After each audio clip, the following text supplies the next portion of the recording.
नया चैप्टर शुरू करते हैं, डिफ्लेक्शन इन प्रीस्ट्रेस बीम। अपन ने इसके पहले स्लोप एंड डिफ्लेक्शन ये टॉपिक स्ट्रेंथ ऑफ मटेरियल में पढ़ा है। उसके बाद थियरी ऑफ स्ट्रक्चर में स्लोप डिफ्लेक्शन मेथड, ये दोनों टोटली डिफरेंट है। तो यहाँ अपने को काम गिरने वाला है स्लोप एंड डिफ्लेक्शन, जो स्ट्रेंथ ऑफ मटेरियल का टॉपिक है उसका थोड़ा सा काम यहाँ पे गिरेगा, क्योंकि ये टर्म है डिफ्लेक्शन। अब डिफ्लेक्शन बोलने के बाद में स्लोप एंड डिफ्लेक्शन, वो टॉपिक का काम तो गिरना ही है। अब ये जो डिफ्लेक्शन है प्रीस्ट्रेस बीम में, ये किस वजह से प्रोड्यूस होता है? नॉर्मली कोई भी बीम में, आरसीसी स्ट्रक्चर्स में जो डिफ्लेक्शन आता है, स्लोप एंड डिफ्लेक्शन, तो स्लोप का यहाँ काम नहीं है, चैप्टर का नाम ही अपना डिफ्लेक्शन है। तो डिफ्लेक्शन जो आता है डेड लोड, ओके, लाई लोड। लेकिन यहाँ यह है प्रीस्ट्रेस बीम, टेंडन प्रोवाइड करते हैं अपन। अब वो टेंडन खींच के उसको एंकर करते हैं, उसके बाद वो कंप्रेसिव फोर्स जनरेट करता है और बीम को ऐसे टर्न करेगा। अब एग्जांपल के तौर पर आप ये देखिए, ये बीम है, ओके, इसमें ये टेंडन,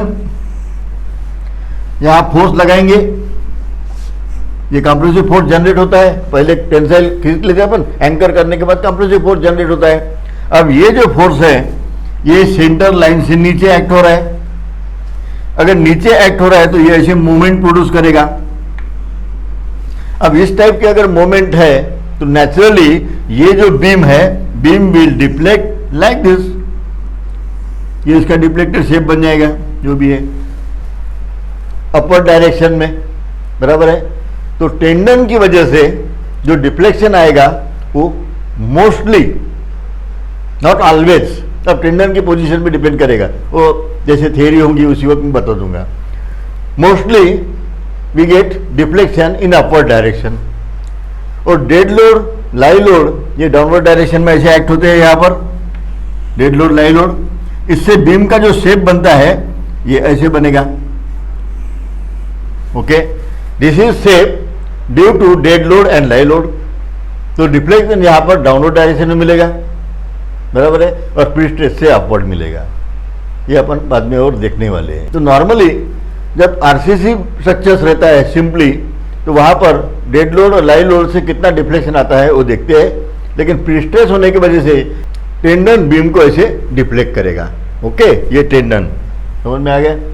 अब डिफ्लेक्शन ड्यू टू, तीन मैंने जो बताया वही बता रहा हूँ। एक prestress force in tendon, tendon में जो प्रीस्ट्रेस फोर्स रहता है उसके वजह से एक डिफ्लेक्शन आएगा, मोस्टली अपवर्ड, ज्यादातर वो अपवर्ड रहता है, ओके। देन डेड लोड की वजह से डाउनवर्ड रहेगा, डाउनवर्ड, ओके। लाई लोड की वजह से वो भी डाउनवर्ड रहेगा। यदि ये टेंडन इस बीम में इस तरह फिट किया गया है ऊपर में, ओके, अब फोर्स यहां जनरेट होगा, कंप्रेसिव फोर्स, और ये सेंटर लाइन, बराबर है। मोमेंट कैसे आएगी? अब ये मोमेंट ऐसी प्रोड्यूस होंगी। अगर मोमेंट ऐसी प्रोड्यूस होगी तो ये बीम जो है ये ऐसी डिफ्लेक्ट होगी, बराबर है। इसलिए वहां पर वर्ड मोस्टली लिखा गया है, ओके। हाँ, तो मोस्टली टेंडन जो है ये ऐसे ऊपर नीचे नहीं, अपन नीचे में प्रोवाइड करते हैं टेंडन, बराबर है, नीचे में प्रोवाइड करते हैं। इसलिए डिफ्लेक्शन जो है ये अपवर्ड डायरेक्शन में। अगर टेंडन सेंटर लाइन के ऊपर है तो डिफ्लेक्शन ऐसे आएगा, टेंडन अगर नीचे है तो ये डिफ्लेक्शन ऐसे आएगा, क्योंकि ये कंप्रेस करेगा, okay. Now stages of deflection. Deflection के क्या स्टेजेस है? दो ही है, एक शॉर्ट टर्म, दूसरा लॉन्ग टर्म। अब short term stages of deflection, एक शॉर्ट टर्म, दूसरा लॉन्ग टर्म। शॉर्ट टर्म यानी एकदम क्विकली बीम बनाए बराबर, वो आएगा प्रीस्ट्रेस की वजह से, प्रीस्ट्रेसिंग फोर्स इनिशियली एकदम तुरंत देते हैं अपन, उसके बाद डेड लोड और लाई लोड ये भी तुरंत ही देते हैं। लेकिन लॉन्ग टर्म जो है ये है क्रीप, सस्टेन लोड अगर रखा है तो उससे जो डिफ्लेक्शन आएगा that is long term deflection due to sustain load. Load अगर कांस्टेंट रखा गया ओके उसकी वजह से जो डिफ्लेक्शन आएगा that is deflection due to sustain load. दूसरा लॉस ऑफ प्रीस्ट्रेस, कुछ दिनों बाद या कुछ सालों बाद प्रीस्ट्रेस फोर्स लॉस होगा। अगर प्रीस्ट्रेस फोर्स लॉस हो गया, उसकी कैपेसिटी अगर कम हो गई तो जो उसने जो डिफ्लेक्शन दिया था प्रीस्ट्रेस फोर्स ने, वो डिफ्लेक्शन उसका कम हो जाएगा, बराबर है। अगर प्रीस्ट्रेसिंग फोर्स की वजह से अपवर्ड डिफ्लेक्शन 10 mm आया है, अब वो जो प्रीस्ट्रेसिंग फोर्स है वो लॉस हो गया कुछ, अब कुछ लॉस हो गया तो जो 10 mm डिफ्लेक्शन दिया था अपवर्ड डायरेक्शन में वो थोड़ा सा कम हो जाएगा, 8 mm पे आ जाएगा या 7 mm पे आ जाएगा, है ना। तो ये डिफ्लेक्शन जो होता है ये होता है लॉन्ग टर्म डिफ्लेक्शन। अब यहाँ ये 7-8 केसेस में एक्सप्लेन करने जा रहा हूँ, आप थोड़ा इसको समझ लीजिए। उसके बाद कौन से इक्वेशंस आपको ध्यान में रखना है ये मैं अभी यहाँ पे बता दूंगा। उतने इक्वेशन अगर ध्यान में रखते हैं, थ्योरी का कंसेप्ट तो मैं पूरा बता दूंगा, लेकिन ये कंसेप्ट से अगर गए तो आपका टाइम एग्जाम में ज़्यादा लगेगा। अगर आपने इक्वेशंस याद रख लिए तो आपका टाइम बचेगा, बराबर है। इसलिए मैं कंसेप्ट बता रहा हूँ, उसके बाद में कौन से इक्वेशंस अगर ये ध्यान में रखते हैं तो उससे फिर दूसरे इक्वेशंस जनरेट हो जाते हैं। तो आपको लिमिटेड इक्वेशंस ध्यान में रखना होगा, और वो इक्वेशंस ध्यान में रहेंगे अगर आप न्यूमेरिकल्स छुड़ाएंगे तो। मैंने तो नोट्स में काफ़ी एग्जाम्पल दिए, यहाँ मैं कुछ जो इम्पोर्टेंट है वो एक्सप्लेन करूँगा ताकि कंसेप्ट क्लियर हो जाए। बाकी फिर सेम रेगुलर प्रोसीजर है, नहीं कुछ नहीं है, लेकिन प्रैक्टिस के लिए फार्मूले याद रहना चाहिए या पूरा या ब्रेन में फिट होना चाहिए, इसके लिए प्रैक्टिस आवश्यक है। ओके, तो 1 बाय 1 मैं केसेस यहाँ पे डिस्कस करने जा रहा हूँ। अब यहाँ वो जो चैप्टर मैंने बताया था slope deflection, slope and deflection, उसमें डिफ्लेक्शन में मैंने सारे मेथड दिए, Macaulay's method, conjugate beam method, moment area method. Okay, उसमें का मोमेंट एरिया मेथड ये कन्वीनियंट होता है डिफ्लेक्शन निकालने के लिए। अब जो यहाँ पर ने देखा है एक prestress, dead load, live load. Dead load live load का जो है मैं लास्ट में बताऊंगा, सिर्फ फार्मूले है, वही चैप्टर के फार्मूले है। प्रीस्ट्रेस के केसेस है, प्रीस्ट्रेस की वजह से डिफ्लेक्शन कितना आएगा। अब टेंडन की पोजीशन पर है, अपन एनालिसिस में ऑलरेडी देख चुके हैं कि टेंडन सेंटर में प्रोवाइड करते हैं। अच्छा, अगर टेंडन सेंटर में प्रोवाइड कर देंगे एक्सियली यहां, तो कोई डिफ्लेक्शन आएगा क्या? नहीं, बराबर है। कोई चीज ऐसे डायरेक्ट कंप्रेस करेंगे तो ना ऊपर जाएंगे ना नीचे आएगी। अगर फोर्स मेरा बिल्कुल ऐसे ही है, ये फोर्स लगा दिया मैंने, ये नहीं है, ये टेंडन यहां पर है, एक्सियली है, उस केस में ना बीम ऊपर जाएगी ना नीचे जाएगी, कंप्रेस होगी। लेकिन अपने को देखना है डिफ्लेक्शन अपवर्ड या डाउनवर्ड। ओके, तो सेंट्रली लोकेटेड टेंडन वो केस नहीं बनेगी, उसका डिफ्लेक्शन 0 रहेगा। ओके, इसलिए पहली केस जो बनेगी ये है टेंडन इसेंट्रिक है। क्या लिखा है? स्ट्रेट टेंडन ब्रैकेट में इसेंट्रिक है, यानी थोड़ा सा नीचे है, नॉर्मली नीचे प्रोवाइड करते हैं, बराबर है। ओके, अब इससे डिफ्लेक्शन निकालना है तो मोमेंट एरिया मेथड यूज करना है। अब सेकंड फिगर जो है, ये फिगर क्या है? ये जो है ये है डिफ्लेक्टेड शेप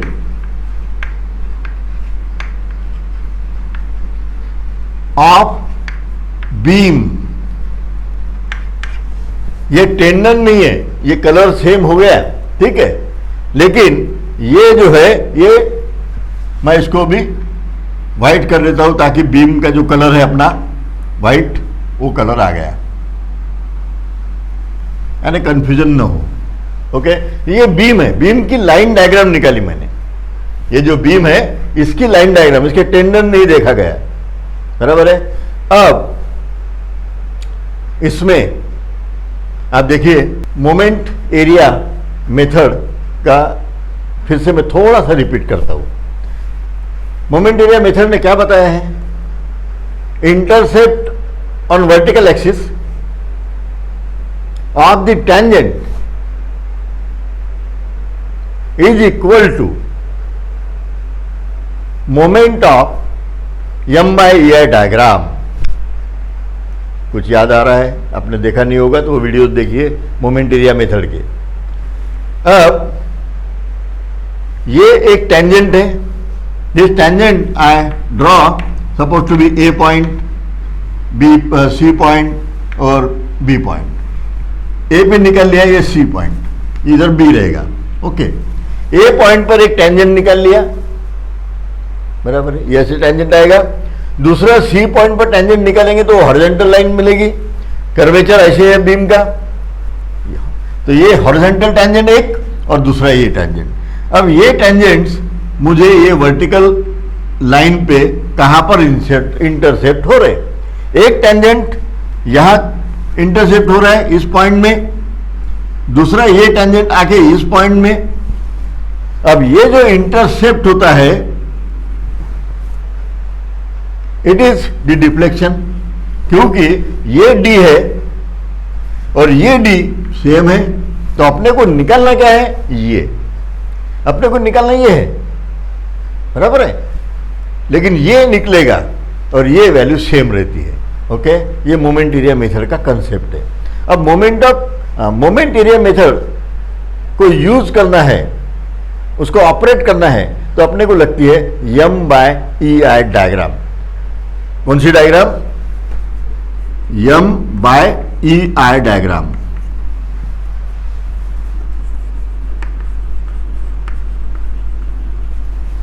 ये m/e है तो ei तो कुछ काम का नहीं, जैसे कि वैसे ही रहता है वो।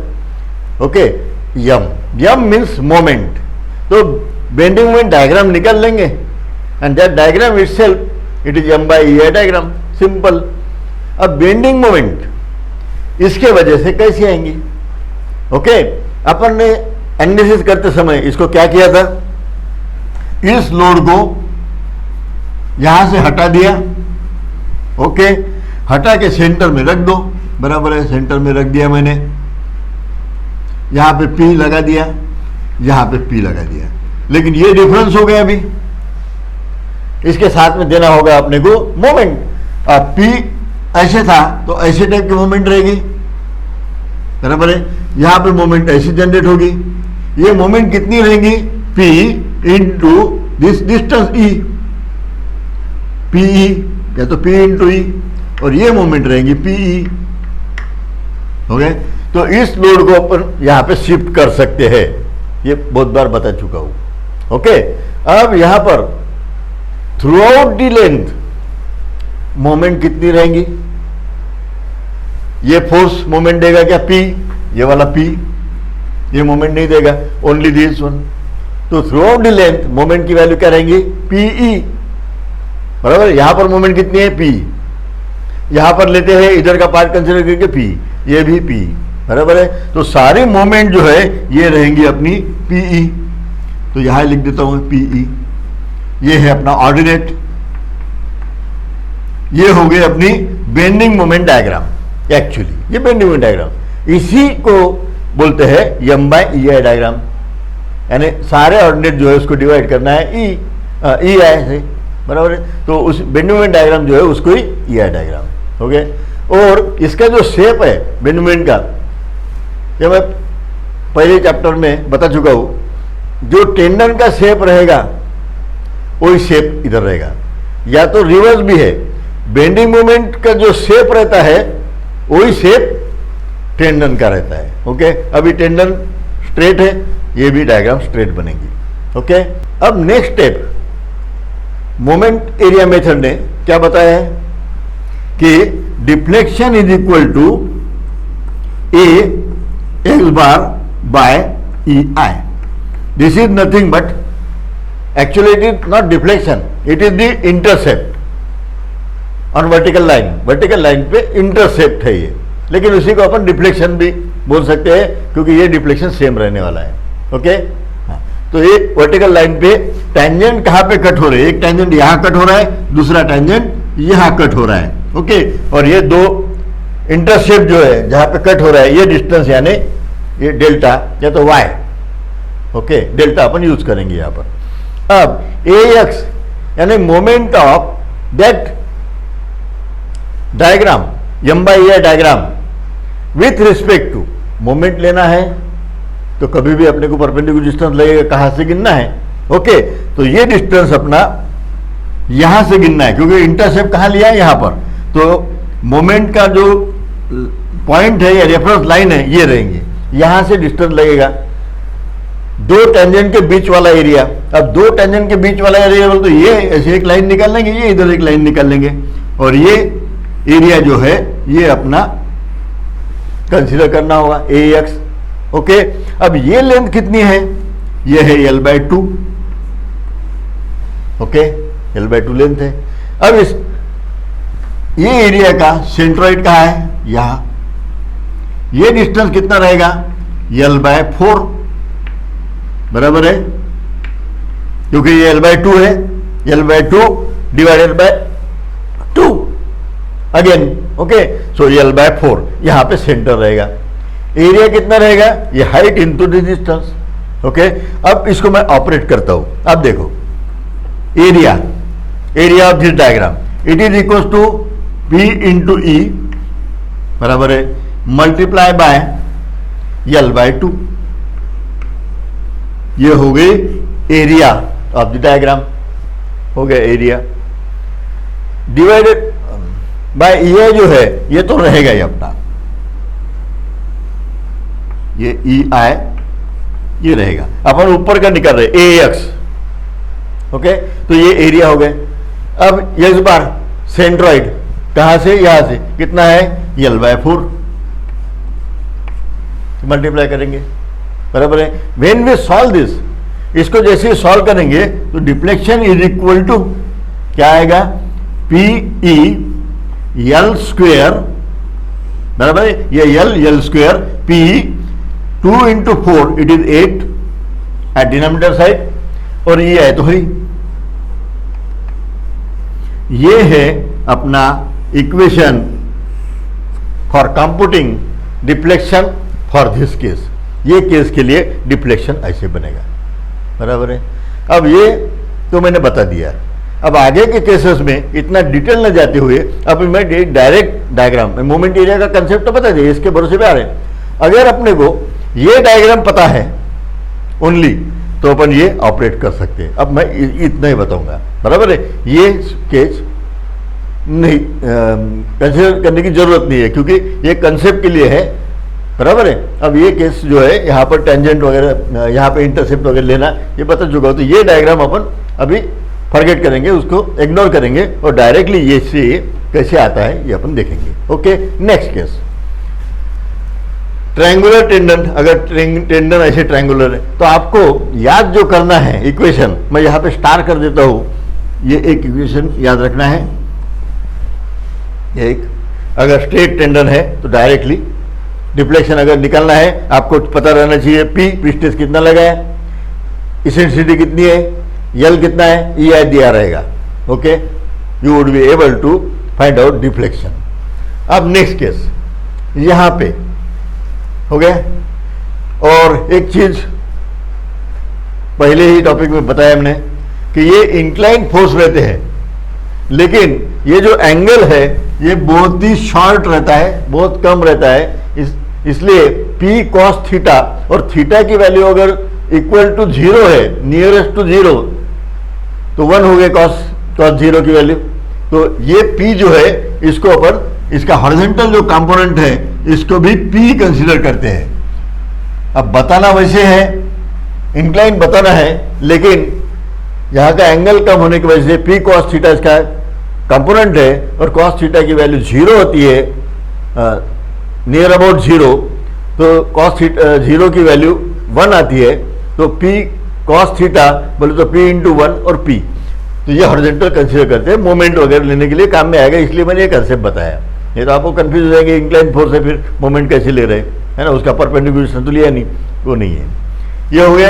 अभी ये सेंटर में से पास हो रहा है ये पॉइंट बराबर है, तो फिर इसेंट्रिसिटी जीरो है। अगर इसेंट्रिसिटी जीरो है तो मोमेंट जीरो, बराबर है। सो एट दिस पॉइंट, बिंदु में डायग्राम नहीं कर रहे, moment zero. Now we take moment at this C point. ये सी पॉइंट पर मोमेंट लेते हैं तो क्या होगा, मोमेंट क्या आएंगे, ये पी की लाइन ऑफ एक्शन ऐसी है, बराबर है, और ये ई, पी इंटू ई, फोर्स इंटू डिस्टेंस, बराबर है, परपेंडिकुलर डिस्टेंस। ये फोर्स ऐसे जा रहा है, इसकी ये लाइन ऑफ एक्शन, उसको मैंने यहां पे परपेंडिकुलर ड्रॉप कर दिया है, बराबर है। तो ये जो ऑर्डिनेट बनेगा, ये बनेगा P इंटू ई, हो गया, ये ऑर्डिनेट PE। अपने को एरिया कौन सी लेना पड़ता है, ये वाली, हाफ लिए तो भी हो जाता अपना काम, उधर के एरिया का काम ही नहीं है, कहीं भी नहीं गिरने वाला सारे केसेस में, ये हाफ। अब फिर से वही formula, deflection is equal to A X bar divided by E I, 1/EI मैं पहले लिख देता हूं। ओके, अब ये ट्रायंगल की मोमेंट कौन से पॉइंट पे ले रहे हैं अपन, इस पॉइंट पर, ये रेफरेंस पॉइंट। अब यहां से ये ट्रायंगल, ये L/2 है, बराबर है, इसका सेंट्रॉइड यहां पर रहेगा, ये सेंट्रॉइड कितने डिस्टेंस पे रहेगा, 2/3, बराबर है, L/2, यहां से ये डिस्टेंस, बराबर है। अब एरिया क्या रहेंगे ट्रायंगल की, half, height PE, okay, L/2, half base into height, base कितना है L/2, हाइट कितनी है PE, ये होगी एरिया। अब एरिया को मल्टीप्लाई करना है यहां से, ये सेंट्रॉइड डिस्टेंस, सेंट्रॉइड कितना है 2/3, बराबर है, और ये डिस्टेंस ट्रायंगल का बेस L/2 है, इसलिए अपने को यहां पे L/2 लेना पड़ेगा, हो गया, simple. Now deflection is equal to कितना आएगा, ये 2 कैंसल, और ये आएगा PE L square divided by 12EI, हो गया। ये इक्वेशन ऐसे जनरेट होता है। ये इक्वेशन याद नहीं रखना है, मैं इसको सिर्फ बॉक्स बना देता हूं, लेकिन याद नहीं रखना, क्योंकि ये इक्वेशन अगर याद रखते हैं इसका तो ये बन जाता है, बराबर है, तो उसको याद रखना है, ओके। इसलिए इसको मैंने स्टार मार्क नहीं किया है। अभी जो केस है, नेक्स्ट केस, ये समझ में आ गई तो आगे वाली दूसरी एक स्टेप जो है, दूसरी केस जो है, वो भी आसानी से समझ में आ जाएगी। ये आपको बहुत कम जगह, मुझे तो मिला नहीं वैसे इतना सिस्टमेटिक वे से इस केस को, इस केस का कंसेप्ट क्लियर करवाना, ओके। अब देखिए आप, ये सिस्टम है, यहां पर इस तरह टेंडन है, ये टेंडन बराबर सेंटर में से जा रहा था, सेंट्रोइडल एक्सिस, ये सेंट्रोइडल एक्सिस है, बराबर है, इस एक्सिस को यहां टच कर रहा था, तो यहां पर इसेंट्रिसिटी नहीं थी। अब ये केस में क्या है, यहां पर ये नीचे आ गया, इसकी इसेंट्रिसिटी है E1 इसको ही लेना है, और दूसरा ये यहां पर टच कर रहा है, ये यहां पर बाहर निकल गया। अब ये नीचे रह सकता है, ऊपर रह सकता है, वो जाने दो फिलहाल एट दिस मोमेंट, ओके, ये हो गया। अब इस केस में अपन क्या करेंगे, ये फोर्स यहां एक्ट हो रहा है, ये फोर्स यहां एक्ट हो रहा है, मैं क्या करता हूं, ये फोर्स अभी यहां शो कर देता हूं P, वैसे ही यहां अपन ट्रांसफर कर सकते हैं। अब ये मैंने ट्रांसफर कर दिया, ये फोर्स इसको यहां पे रख दिया, ठीक है, सेंटर में लाया, लेकिन ऐसा करते समय मोमेंट ऐड करना होगा। अब इस पॉइंट की मोमेंट क्या आएगी, P इंटू E2, और ये मोमेंट कैसी देगी, ऐसी, ये ऐसी मोमेंट प्रोड्यूस करेगा, ये फोर्स, बराबर है, इसको ऐसे घुमाएगा, ये ऐसे, ये है PE, वैसे ही ये ऐसे घुमाएगा PE, हो गया। ये मैंने फोर्स यहां के ट्रांसफर कर दिए, इस एक्सटर्नल फोर्स हो गई है, इसके सहारे अपन आगे की डायग्राम निकाल सकते हैं। अब देखो ये जो मोमेंट है ये कंटिन्यूस मोमेंट है, और ये मोमेंट कैसी है, ऐसे लगाई, इससे बीम कैसे डिप्लेट होगी, ऐसे, क्योंकि मोमेंट ऐसी लगाई एक और दूसरी मोमेंट ऐसी है। आप देखो ये मोमेंट, ये उसको, ये मैंने बताया। अब बीम ऐसे डिप्लेक्ट होंगी, और डाउनवर्ड डिफ्लेक्शन जो है इसको अपन कंसीडर करने वाले हैं पॉजिटिव, डाउनवर्ड को, अपवर्ड को निगेटिव। ओके, प्रीस्ट्रेस की वजह से जो अपवर्ड आएगा, क्योंकि नॉर्मली डिफ्लेक्शन जो है ये डाउनवर्ड रहता है, जो नॉर्मली मैक्सिमम केसेस रहते हैं उसको अपन कभी भी कहीं पे भी पॉजिटिव कंसीडर करते हैं, एक्सेप्शनल केस को निगेटिव कंसीडर करते हैं। ओके, तो डेड लोड लाइव लोड से डाउनवर्ड डायरेक्शन में आएगा, उसको अपन पॉजिटिव करेंगे, प्रीस्ट्रेस की वजह से जो आ रहा है उसको निगेटिव करेंगे। ओके, अपवर्ड जो आ रहा है ये हो गया डाउनवर्ड, बराबर है। अब मैं क्या करूंगा, इसकी यहां पर मोमेंट ले लूंगा, इसका इफेक्ट देख लेंगे, ये मोमेंट की वजह से क्या हो रहा है, ऐसे डिफ्लेक्ट हो रहे हैं। तो इसकी डायग्राम कैसे बनेंगे, ये डायग्राम ऐसी बनेगी, ये डायग्राम का इधर का ऑर्डिनेट क्या रहेगा, पीई, ये पीई, ये moment through out the length moment sir की रहेंगी, एक ही मोमेंट रहेगी, ये हो गया। अब देखते हैं सेंटर में क्या हो रहा है, क्योंकि सेंटर में केबल जो है या टेंडन नीचे चली गई। अब नीचे चली गई तो सेंटर में क्या हो रहा है ये देख लेंगे। ये ऐसी टेंडन है यहां पर, ये डॉटेड लाइन बताया मैंने। ओके, ये सी पॉइंट। अब इस सी पॉइंट पर क्या मोमेंट आएंगी उसको लिख लेते हैं, बराबर है। अब इसको लिखते समय मुझे क्या करना है, यहां पर taking moment about C point पर मोमेंट ले लेंगे। सी पॉइंट पर मोमेंट क्या आएगी, ये फोर्सेस की वजह से, एक तो लेफ्ट साइड या राइट साइड, तो अपन लेफ्ट साइड का ले लेते, एक पी इंटू ई, लेकिन ये ई नहीं है, ये यहाँ पे E2 है, तो यहाँ 2 लिखना होगा, ये 2 लिखना होगा, बराबर है। सो P/E2 मोमेंट। अब मोमेंट का इक्वेशन है, मोमेंट की वैल्यू लिख दिए, उसको फिर से मल्टीप्लाई थोड़ी करते अपन कोई परपेंडिकुलर डिस्टेंस से, फोर्स को मल्टीप्लाई किया जाता है, बराबर है। तो ये मोमेंट का इक्वेशन है, हो गया ये मोमेंट। इसके अलावा इस पॉइंट पर अगर मोमेंट ले रहे हैं तो ये फोर्स भी मोमेंट देगा, क्योंकि ये फोर्स इस लाइन में नहीं जा रहा है, ये फोर्स ऐसे जा रहा है इधर। ओके, ये पॉइंट में से नहीं पास हो रहा है, और ये जो डिस्टेंस है ये अपना है E1, बराबर है। तो P इंटू, और ये मोमेंट कैसे दे रहा था, क्लॉकवाइज, बराबर है। ये भी फोर्स ऐसे जा रहा है, ये भी क्लॉकवाइज देगा, तो दोनों पॉजिटिव रहेंगे, प्लस P इंटू E1 हो गया। तो फिर ये बन जाएगा P बाहर आ जाएगा, E1 लिख सकते हैं, और ये E2 हो गया। तो this is the moment at this C point. अब ये जो मोमेंट है ये, और यहां पर इसकी मोमेंट 0, बराबर है। So here the diagram I how to draw like this. अब ये फोर्स यहां का, ये अपन पहले ही देख चुके हैं, ये ऐसी टेंडन है, बराबर है।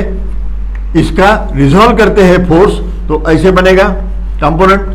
अगर कोई कंपोनेंट ऐसे एक्ट हो रहा है बीम पर इस तरह नीचे से, तो beam will deflect like this, and this is upward deflection, and upward deflection we consider negative. तो ये जो डायग्राम बनी अपनी, ये है निगेटिव और ये है पॉजिटिव। दोनों डायग्राम अलग अलग निकालते हुए मैंने सुपर इम्पोज किया है। इसके वजह से यहां पर अब टेंडन जो है, अब देखो ये टेंडन ऐसे पास हो रहा है, ये सब फोर्स जो है ये सेंटर लाइन के या सेंट्रल एक्सिस के ऊपर है, यहां तक ऊपर है, बराबर है। तो बीम को यहां तक जो है ये डाउनवर्ड डायरेक्शन में उसको डिफ्लेक्ट करेगा, बराबर। ये फोर्स यहां से यहां तक डाउनवर्ड डायरेक्शन में डिफ्लेक्ट करेगा। वैसे ही ये फोर्स जो है यहां से यहां तक डाउनवर्ड, जैसे ही सेंटर लाइन या सेंट्रल एक्सिस के नीचे चले जाएंगे, नीचे गए कि फोर्स ऊपर में लेके जाएगा। तो यहां से यहां तक ये लाइन जो है देखो आप बराबर आ गए, यहां तक ये पॉजिटिव है, इसके मतलब डिफ्लेक्शन डाउनवर्ड, ये पॉजिटिव है डिफ्लेक्शन डाउनवर्ड, लेकिन ये जो जोन में ये अपना ऊपर आ गया। और ये मोमेंट की वैल्यू कितनी आई अभी, ये मोमेंट की वैल्यू अभी अपन ने निकाल ली है, ये है P(E1 + E2), ये वैल्यू बराबर है।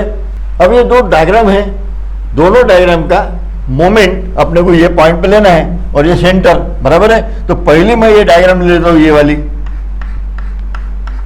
इसका मोमेंट फार्मूला क्या लगा रहे अपन, delta is equal to A X bar divided by E है, यही फार्मूला लग रहा है अपना। ओके, अब इसको सॉल्व करते हैं तो delta is equal to 1/EI बराबर है। अब मुझे लिखना होगा AX, पहले ये डायग्राम लेते हैं। ओके, ये रेक्टेंगल पॉजिटिव वाला, तो पॉजिटिव है ये रेक्टेंगल, ये सुपर इम्पोज है, माइनस करने के बाद में सुपर इम्पोज ये निकल जाएगा, है ना। नेट डायग्राम या नेट कोई भी चीज निकालना है तो इसमें से ये माइनस, ओके, या तो ये दोनों का ये प्लस है ये माइनस है, अलजेब्रिक सम कर दो, एक ही बात है। अब ये जो है रेक्टेंगल, इसकी हाइट है PE2, सेंट्रॉइड रहेगा, ये L/2 टोटल है तो L/4 बराबर है। सो हियर एरिया कितनी रहेंगी ये, और ये प्लस साइन, क्योंकि ये पॉजिटिव डायग्राम कंसीडर की है अपन ने, P into E2 multiply by L/2 हो गया, ये हो गया area. And this area is multiply by centroid, यहां से ये सेंट्रॉइड कितना डिस्टेंस पे रहेगा, ये L/4, so multiply by L/4 हो गया। A इंटू एक्स, ये तो हो गया, माइनस ट्रायंगल। अब ट्रायंगल का एरिया और सेंट्रॉइड, ट्रायंगल का एरिया क्या रहेगा, ट्रायंगल का area half, okay, base into height, height अपनी है P(E1 + E2), ये अपनी हाइट है, मल्टीप्लाई बाय L/2, ये हो गई अपनी area of the triangle, half base into height of the triangle P in the bracket E1 + E2, ये हो गई। अब ये एरिया हो गई, this area is multiply by centroid. अब ट्रायंगल का सेंट्रॉइड कहां पे कितना रहेगा, ये ट्रायंगल का सेंट्रॉइड यहां पे रहेगा, ये रहेगा 2/3 L/2 बराबर है। 2/3 L रहता है, लेकिन ये L/2 है ट्रायंगल का बेस, तो यहां से ये डिस्टेंस कितना रहेगा 2/3 L/2, तो मल्टीप्लाई बाय 2/3 और L/2 बराबर है 9। अब इसको सिंप्लीफाई करेंगे, delta is equal to 1/EI, इसको ऐसे रखते हैं। अब ये PE2 L² divided by 8, EI तो बाहर निकाल के रख दिया है, हो गया ये E2। देन ये इसका कैसे रहेगा, P(E1 + E2) L² divide by 12, only 12, okay. अभी EI बाहर ही निकाल के रखा है। अब इसको सिंप्लीफाई करते हैं, इसका एलसीएम निकाल के 1/EI ब्रैकेट में, और ये एलसीएम बनेगा इसका, और यहां L², इसको कॉमन कर देते हैं, ओके। ये आ जाएगा एलसीएम 24, और यहां पर 3E2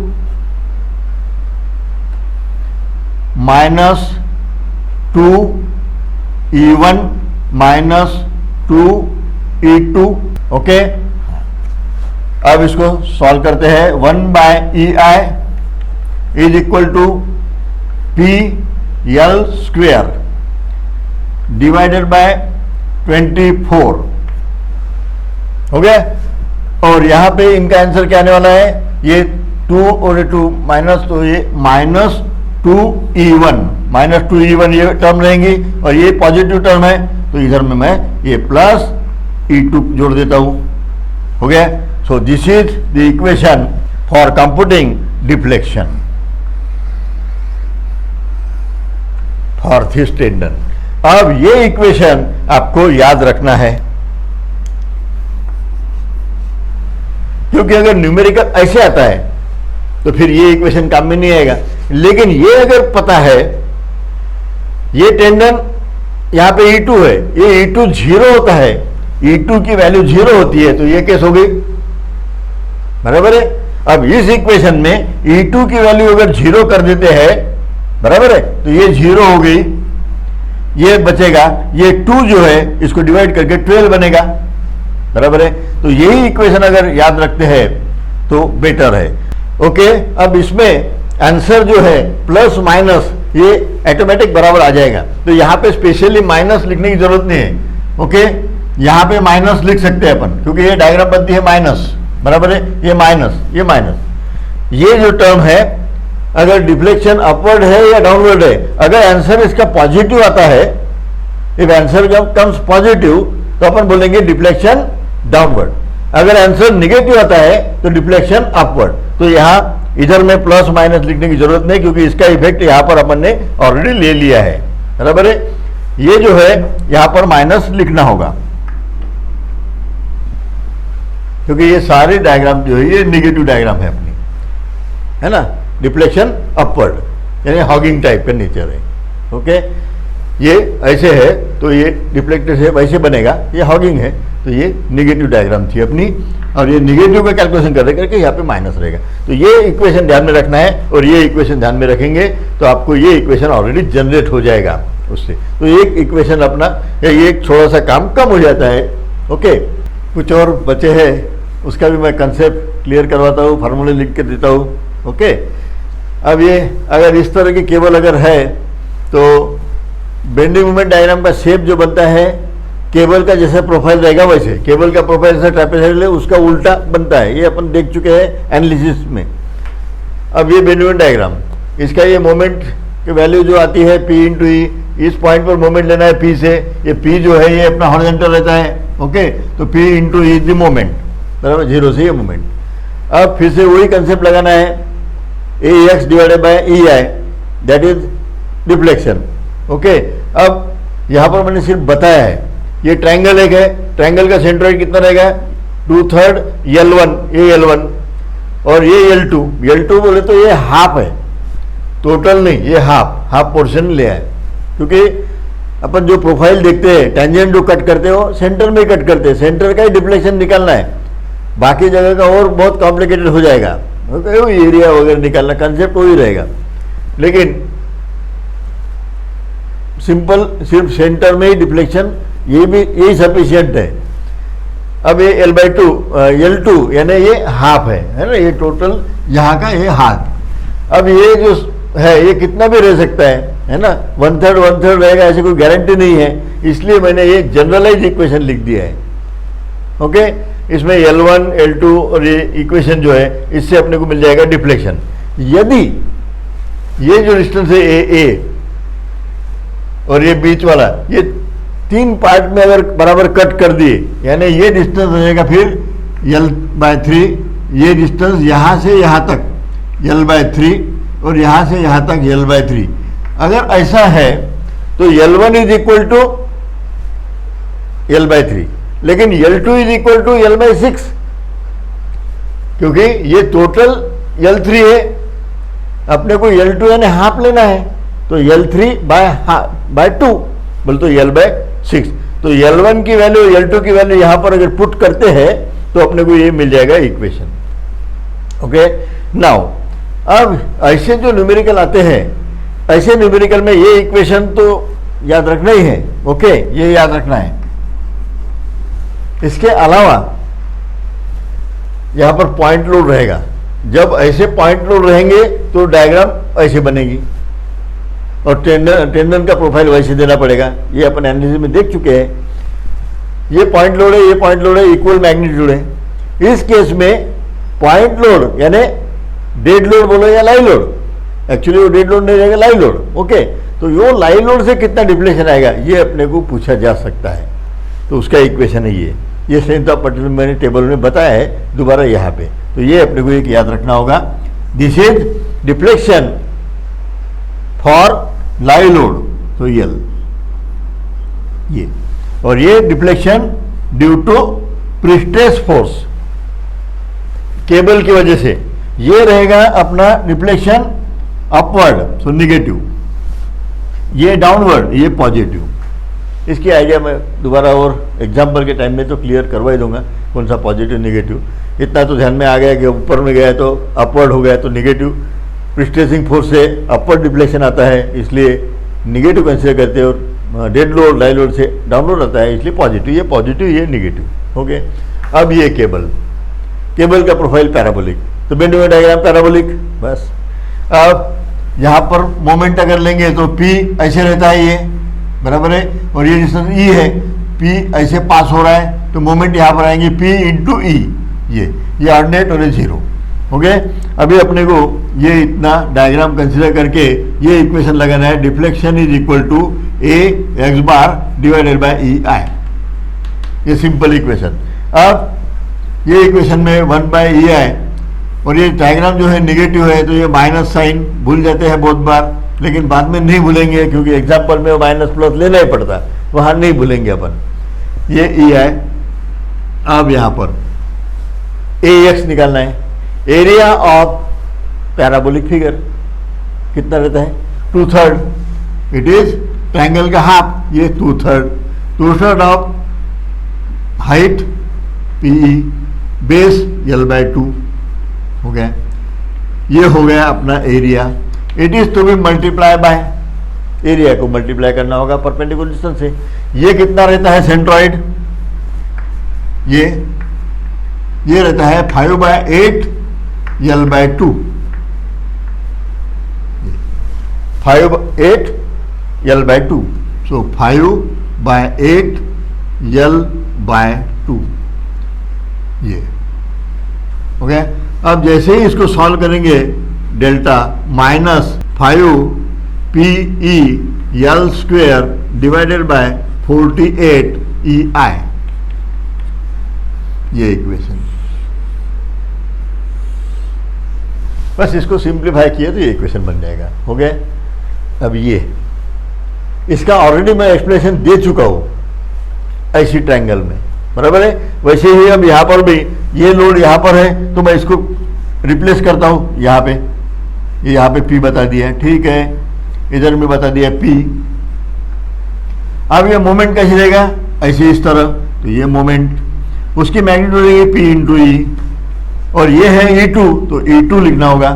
ये मोमेंट ऐसे देगा, ये रहेगा PE2, बराबर। इस लोड को मैंने यहाँ पे ट्रांसफर कर दिया और बाद में मोमेंट डायग्राम निकालेंगे। अब ये moment through out the beam same है तो ये डायग्राम बनेगी अपनी ऐसी, ये बन गई, क्योंकि ये मोमेंट बीम को डाउनवर्ड डायरेक्शन में रिफ्लेक्ट करेगा।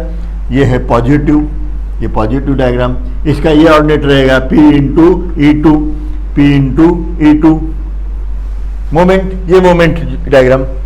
अब ये जो है ये मोमेंट डायग्राम कैसे बनेगी, इसका ऑर्डिनेट पहले बताया मैंने, मोमेंट लेना है इस पॉइंट पर, ये पॉइंट है अपना, ये पैराबोलिक ऐसी डायग्राम, ये पॉइंट सी पॉइंट पर मोमेंट लेंगे, कितने आएंगी मोमेंट हो, ये मोमेंट P इंटू E2, ये तो मोमेंट तो फिर से दोबारा मल्टीप्लाई करें, ये मोमेंट का इफेक्ट तो आएगा। बाद में ये फोर्स क्या है P इंटू ये डिस्टेंस है ये वाला E1 multiply by E1 plus ये निकाल लेंगे बाहर P, तो E1 प्लस E2, बराबर है। सो दिस ऑर्डिनेट यहाँ से यहाँ तक का जो ऑर्डिनेट बनेगा ये P into E1 plus E2, ये ऑर्डिनेट भी बन गया। अब सिंपली मोमेंट लेना है इस पॉइंट पर, है ना, ये लाइन में मोमेंट लेना है ये डायग्राम की। पहले ये डायग्राम ले लेंगे एक, बाद में फिर पैराबोलिक, उसकी मोमेंट कितनी आएंगी अपनी इक्वेशन क्या है, delta is equal to A X bar divided by E I. Okay, अब ये माइनस, प्लस माइनस नहीं लेंगे यहाँ पर, कुछ भी नहीं, जो है वो ये डायग्राम में कवर हो गया प्लस माइनस, बराबर है, इसलिए वो आंसर बराबर आ जाएगा। Now delta is equal to 1/e है तो पहले लिख लेता हूं मैं। ओके, आप पहले डायग्राम जो रेक्टेंगल बताया P इंटू E2, ये लेंथ है L/2, एरिया L/2, एरिया हो गई, इतनी तो एरिया ही हो गई सिर्फ ये डायग्राम की, रेक्टेंगल की, मल्टीप्लाई बाय इसका सेंट्रॉइड कितने डिस्टेंस पे रहेगा, L/4, यहाँ पर सेंटर रहेगा, ये टोटल L/2 है तो ये रहेगा L/4 पर। ओके, L/4 ये हो गया।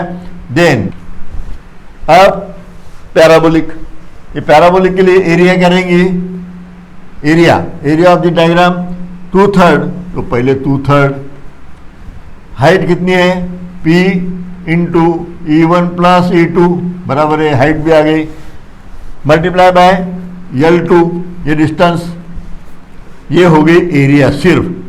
अब this area is to be multiply by, अब पैराबोलिक का ये जो सेंटर रहता है यहाँ से यहाँ तक, ये कितना रहता है 5/8 L/2, ये L/2 टोटल है ना, L/2, तो 5/8 L/2, तो मल्टीप्लाई बाय 5/8 L/2। ओके, ये L2 नहीं है, L2 तो कहीं है, L/2 है ये। ओके, L/2, L2 कहीं ही नहीं, उधर ही था सिर्फ, बराबर, यहाँ L ही है, तो ये L/2। वेन वी सॉल्व, अब इसका एलसीएम निकालना और वो सब जो है वो सब करने के बाद we will get final answer P L square divided by 48EI and here minus 5E1 plus E2। Okay, ये आंसर आएगा। अभी ये अपने को याद रखना है, ये यदि याद रखते हैं कुछ नहीं, इसको सॉल्व करके ये बनेगा, आप सॉल्व करके देख लेना उसको, है ना। वीडियो की लेंथ बढ़ रही है इसलिए मैंने इसको शॉर्ट कर दिया, वैसे एक्सप्लेनेशन देने के लिए मैंने स्पेस रखी थी। ओके, तो ये कोई जरूरी नहीं है डायरेक्टली आंसर, पर कैसे आया ये तो बताया मैंने। अब यहाँ पर इस पे जाना है तो E2 की वैल्यू 0 कर दो, E2 की वैल्यू 0 कर दो, we will get same answer here. ये 5 इधर आ जाएगा, बराबर है, 5/48, 5/48, E2 0। तो ये इक्वेशन याद रखते तो इसको जरूरत नहीं है याद रखने की, तो इससे ये बन जाएगा, बराबर है। अब लास्ट 2 केसेस जो बचे हैं ये भी मैं बता देता हूं यहाँ पर। अगर इस टाइप का टेंडन है, ये है स्ट्रेट लाइन और ये कर्व। ओके, ऐसे केस में सेम प्रोसीजर एडॉप्ट करके यहाँ पे भी डायग्राम जो बनती है ऐसे बनेंगे, ऐसे ऐसे ऐसे, ये बेनिवन डायग्राम, बराबर है, और ये रहेगा ऑर्डिनेट P इंटू E।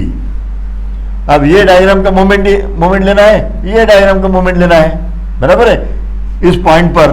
तो सेम प्रोसीजर करने से अपने को ये इक्वेशन मिल जाएगा, P/12 EI, और ये माइनस साइन लिखिए इसलिए कि ये अपवर्ड डिफ्लेक्शन है करके। ओके, ये यहाँ पर ये छूट गया है, ये L1 यहाँ से यहाँ तक और ये यहाँ से हाफ पोर्शन तक L2 है। हाफ ही लेते हैं हर जगह पे, यहाँ तक ही जाते हैं अपन, सारा मोमेंट वगैरह हाफ पे लिया है ये L/2। Okay, similarly here also it is L1 and this is L2 up to half portion तक। अब ये टेंडन जो है ये इसेंट्रिक है, E2, इसेंट्रिसिटी का इफेक्ट आना चाहिए, तो ये इफेक्ट आ गया है और ये this is the equation that you can note down. Okay, example कैसे कौन से लेना है वो बाद में देखते हैं, लेकिन अभी आप ये नोट कर लेना। तो ये इक्वेशन अगर याद रखना है तो ये दोनों भी याद रखना पड़ेगा, या तो फिर से वही ये इक्वेशन याद रखो, ये जनरेट हो जाएगा। E2 की वैल्यू यहाँ पे 0 कर देना है तो you will get this equation. जैसे ही E2 0 करेंगे तो ये टर्म 0 हो जाएंगे, बराबर है, और यहाँ पे E2 0 हो जाएगा, ये फिर से दोबारा ये 12 दिख रहा है यहाँ पर, है ना, और वो सेम इक्वेशन ये है, बराबर है। So you have to remember this one. 1 2 और 3 4 इक्वेशन अगर ध्यान में रखते हैं और कुछ ऐसे, तो इसमें कि कोई भी प्रॉब्लम आप छुड़ा सकेंगे। ओके, अभी तक जो अपन ने देखा है ये है deflection due to prestress force, tendon की वजह से जो अपवर्ड डिफ्लेक्शन आने वाला है वो देखा है। लेकिन साइमल्टेनियसली उस बीम पर डेड लोड भी एक्ट होता है, बराबर। थोड़ी देर के बाद वर्किंग में लाएंगे तो लाइव लोड भी एक्ट होता है, उससे डाउनवर्ड डिफ्लेक्शन आएगा, है ना। तो ये डाउनवर्ड अपवर्ड डिफ्लेक्शन करके नेट डिफ्लेक्शन कितना आएगा ये पूछा जाता है, तो इसका नॉलेज भी आवश्यक है। तो अब देखते हैं deflection due to dead load and live load. अब डेड लोड या लाइव लोड ये एक यूडीएल के माफिक रह सकता है, ये UDL W per metre, okay, उसका स्पैन यल। तो इसका डिफ्लेक्शन का फार्मूला अपने को पता है, स्ट्रेंथ ऑफ मटेरियल में है, बहुत जगह हुआ है। Then it is equal to 5W L⁴ by 384 EI। ये फार्मूला याद ही है, याद रहना ही चाहिए यूडीएल के लिए। यदि ये लाइव लोड खास करके पॉइंट लोड है या फिर डेड लोड बोलो, कोई कॉलम वगैरह ऐसा, और ये यल स्पैन है, ओके, ये डिफ्लेक्टेड शेप रहेगा और ये वैल्यू डिफ्लेक्शन की निकाल ली। इसका डिफ्लेक्टेड शेप ऐसे रहेगा तो ये वैल्यू डेल्टा की निकालना है। तो डेल्टा इज इक्वल टू ये क्या रहता है WL³ divided by 48 EI, okay. तो ये दो इक्वेशंस अपने को और याद रखना है। वहां पे मैंने एक इक्वेशन दिया था, पॉइंट लोड यदि दो अलग अलग जगह पर है, ओके, यानी इस तरह,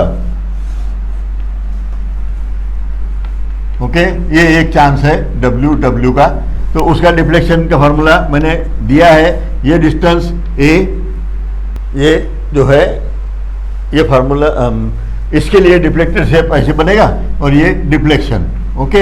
अब ये डिफ्लेक्शन कितना आता है, it is equal to WA in the bracket 3L² minus 4A divide by 24 EI। ये तो ये तीन इक्वेशन और खास करके ये दो इक्वेशन अपने को याद है, वैसे नहीं होंगे तो याद रखना पड़ेगा। अगर ये अपने को पता है इक्वेशंस तो कोई भी प्रॉब्लम डिफ्लेक्शन का, प्रीस्ट्रेस्ड बीम का, है ना, डिफ्लेक्शन ऑफ प्रीस्ट्रेस्ड बीम, ये आप छुड़ा सकेंगे। सिर्फ आपको इक्वेशंस याद रखना होगा। उसके लिए अगर अच्छी प्रैक्टिस करते हैं तो इक्वेशंस याद रहेंगे, then you would be able to solve any problem on the deflection for short term deflection. Short term अभी तक अपन ने देखा है, शॉर्ट टर्म, लॉन्ग टर्म के लिए और एक लेक्चर बनेगा, उसका एक न्यूमेरिकल भी बनेगा, तो वो लॉन्ग टर्म रहेगा। बहुत सिंपल है वैसे देखा जाए तो, सिर्फ यहाँ पे न्यूमेरिकल्स छुड़ाने के लिए, फास्ट होने के लिए ये सब इक्वेशंस जो है ये अपने को याद रखना होगा, ओके।